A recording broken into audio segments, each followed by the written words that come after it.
Hi guys, welcome back to my channel.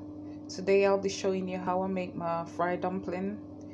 I've got 1 cup of flour, a teaspoon of baking powder, half a teaspoon of salt, a teaspoon of sugar, and I'm using milk to make my dumpling. You can use cold water as well, but I like it with milk. So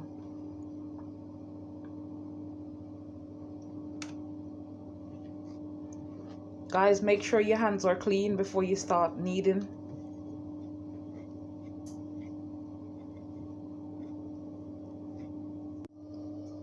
This is what it looks like when you finish kneading it. So now I'm gonna leave it for about 20 minutes, and then after I'll come back to make them into small balls and fry.